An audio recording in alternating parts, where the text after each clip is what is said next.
money and women and alcohol, power. I used to have a godlike complex. You only live once, so it's live life to the fullest. Basically feeling like there's no reason to live.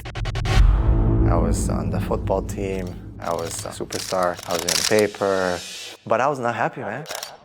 Because I wanted to show people why Islam was a danger as a religion, and in the end I decided to write an anti-Islam book. Because today everybody feels challenged. We don't know what to do. We're frustrated. People are emotional. They don't have answers. And it leads to depression, it leads to anger. I see his character, I see the way he treated other people, I see how he treated his enemies. I think he is a prophet.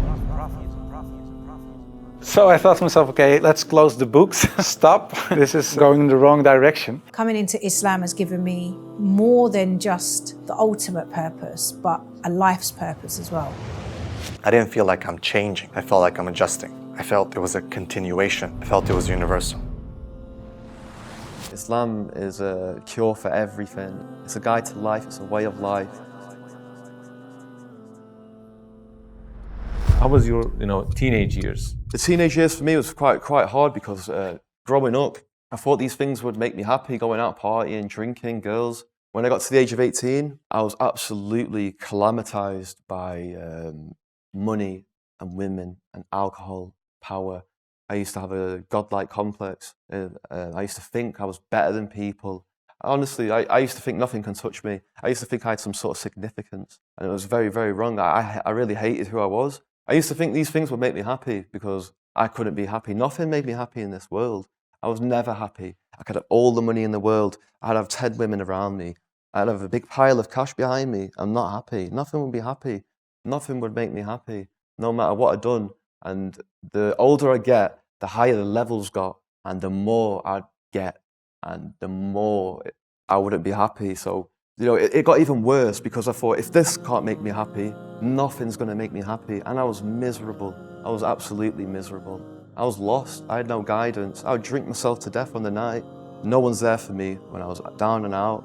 And no one was truly there for me as a friend. They'd only want me to go down with them. We'll all go down together. And what I used to think was a friend, it was not a friend at all. I know that now.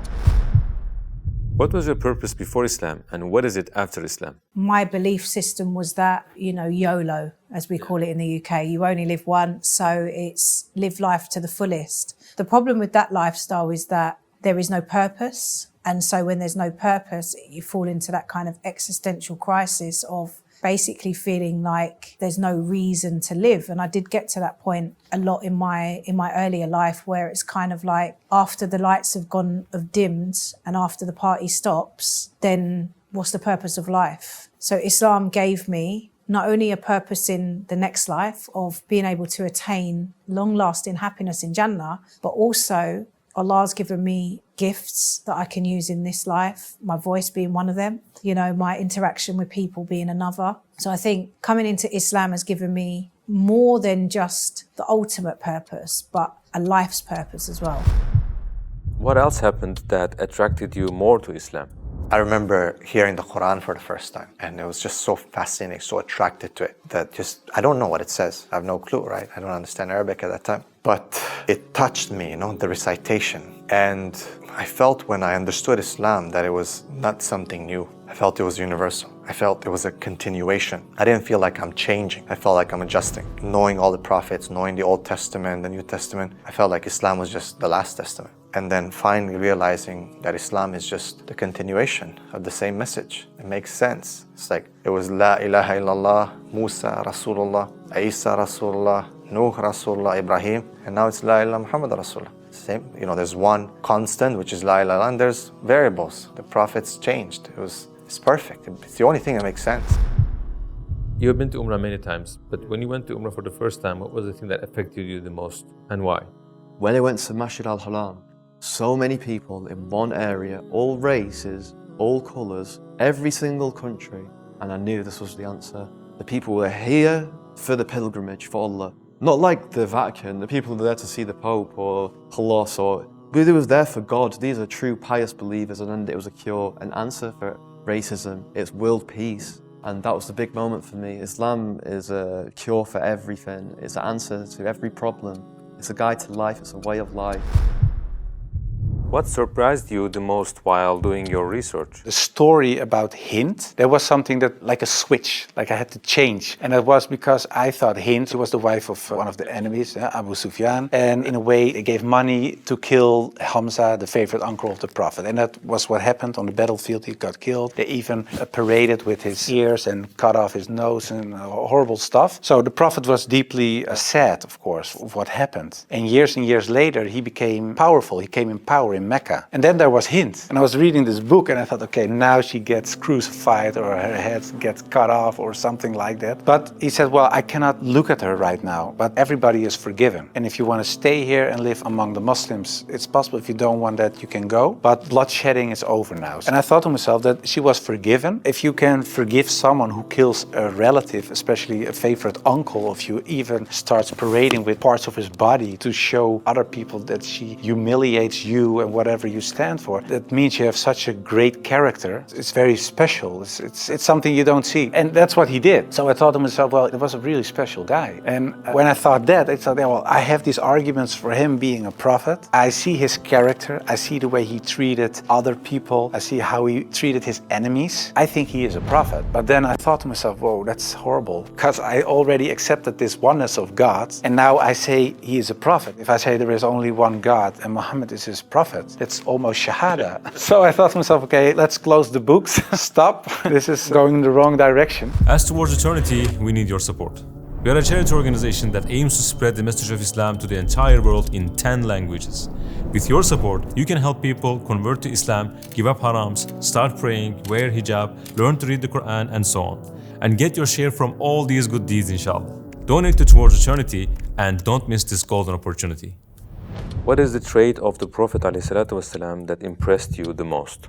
The Prophet ﷺ would always somehow adapt to the people that he used to talk to. It's an amazing trait that he used to have. His behavior would never be the same with all the people. I mean, he would always be just. But if a child would come to him, he would adjust. If a desert dweller would come to him, like a Bedouin, he would adjust. If an educated people would come to him, he would adjust. He would adjust to everyone. A woman would talk to him, he would adjust. He would always come down to the level of the people. Even change his speech, even change his behavior. Even sometimes people would ask the same question, but knowing their background, he would give them an answer that they need to actually understand and that would connect and help them achieve the change that they need in their life. I think that's something amazing. What impressed you the most about Prophet Muhammad ﷺ? The fact that the Prophet ﷺ was not allowed by Allah to chill out. He wasn't given any time for relaxation. If you study the seerah of the Prophet ﷺ in those 13 years and all the battles that he supervised and the battles that he engaged with and the treaties that he had written or that was given to him from Jibreel to have written and whatever, if you just look at his life, it was non-stop. And it's just unbelievable how that rate of activity consistently on an individual whose job it was to deliver the message, regulate the people, act as a judge, act as an arbiter, inspire the people, educate the people, be a warrior, a general, a head of state, a husband, a friend. How did he do that? It's because of the wahi. It's because God mandated that. And of course, I wasn't that anti-Islam anymore because of what I read, what I saw, and what I experienced. What I tell you now, it sounds a little like a fairy tale, but it really happened. In the end, there were all these books at the table, and when I had this feeling of, yeah, okay, this is shahada in a way, I thought, well, I put all the books away, and I put the books on the highest shelf. But there were so many books that a lot of books fell off the shelf. And one of the books that fell off the shelf was the Quran. And when I picked it up, my hand was on a page with Surah 22, Ayat 46. And it says, it's not the eyes that are blind, but the hearts. And I thought to myself, that really is my problem, because it wasn't the eyes. I really could see what I written down myself. Nobody forced me to write this book. Nobody said you have to write this or that. I started writing myself, and I could see it with my own eyes, but I still couldn't accept the fact that I said he is a prophet, there is this one God. I just couldn't. So it wasn't my eyes that were blind, but it was really my heart. I couldn't accept it. I think my nafs or whatever, my ego, I couldn't accept it. And I said, well, God, I don't care if it's the God from the Bible or or the Quran. Give me a sign or something so that I 100% sure know this is the way. And I went to bed, but when I woke up, I felt very secure in myself. I really felt very secure. I've never been more secure about anything else. The whole anxiety or the whole doubting issue disappeared like snow for the sun. And I thought to myself, well, I think I'm a Muslim. Well, and then of course I had to tell other people. What were the final steps of your journey to Islam? I mean, I woke up one day and I was at the lowest. And in my mind, I said, what are you waiting for? You know this is the truth. I went to university and I saw my friend Kamal and I said, I need you to come to my house tonight. I said, I need your help with something. She said, are you okay? I said, you just have to come. So I said, okay, no problem, I'll come. It was in exams. I was studying with some people upstairs in my house and Kamal called me from downstairs. I'm here. I said, okay, I'm gonna come down. So I went downstairs. It was night. And I just looked at him. I said, he said, what's wrong, bro? Are you okay? I said, I want to be a Muslim. And he said, oh, he said, I knew it. He said, I knew it. I said, what do you mean? He's like, remember that long tarawih that we prayed together? He said, in sujood, I was praying, oh Allah, if this guy is looking for you, guide him to Islam. Let him embrace Islam. And he just said, repeat after me. I already knew what I have to say. When I said my shahada, I felt that heaviness being lifted from me. Just by saying those words, the way I slept that night was just different. If you had a chance to speak to all the non-Muslims in the world, what would you like to say if you had just 1 minute? Oh, you sitting at home now, you have times when you don't know why you're alive. You have times of sadness and loss and grief, and the fun just isn't working the way it used to. You have pain, and maybe sometimes you don't know why you're alive, and you want to ask somebody to help you, but you don't know how to ask. And everything feels like it's strange and unreal. God is one. When you feel like this, look at a rose in the garden and think that it makes scent for us. When you feel like this, look at the bees and just think how amazing that honey is so tasty, and it's also a healing. We give it for sore throats. Just think about how nature is there for us and how beautiful it is that the rain goes into the ground, into the roots of the trees, and then the trees grow a leaf or a flower, and then that flower becomes fruit that we can just eat, and it has goodness for us, and feel the loving and benevolent presence of your Lord. Be sincere. This is probably the most difficult thing in everything you do. Every book of hadith starts with this hadith. إِنَّمَا الْعَمَالُ بِالنِّيَّاتِ. Every action is according to its intention. Because it is intention, sincerity, ikhlas. As Sufyan al-Thawri rahimahullah said that مَا وَجَدْتُ شَيْءٍ عَلَيْهِ أَشَدُّ مِنْ نِيَّتِي. I didn't find anything more difficult upon me than my intention. Sincerity. If you're sincere, if you really want God, you want Allah, you'll find it. You'll find it. So if you're sincere in anything you do in life, I think in the end, the outcome is always going to be positive. I would tell them there has to be purpose behind the normal kind of daily grind of life. This isn't it. And if you think this is it, then that has to be the saddest conclusion that anyone can come to. Because this life is a roller coaster. It's full of trials, it's full of hardship, it's full of difficulty, it's full of injustice, sadness. So if this is it, then why were we created? I would invite them to think. I would invite them to consider the cycle of life, to take a flower, to look at how that flower grows from a seed and blossoms into something beautiful, and then wilts and dies again. I would invite them just to stand in front of the ocean and to look at the depths of the ocean, and that life exists in the darkness of the ocean. To take a leaf and look at the intricacies of the design of one single leaf, and to ask themselves, where did this come from? Where did this come from? What is the purpose of this leaf? What is the purpose of this flower? What is the purpose of the ocean? And then to think, I too am a part of that creation. So if there is a purpose of a leaf and the purpose of a flower, then what is my purpose? That's what I would ask them. I would say, as a people, we need to learn how to think. So we get so caught up in living that we don't think much like, what are we living for and why are we living?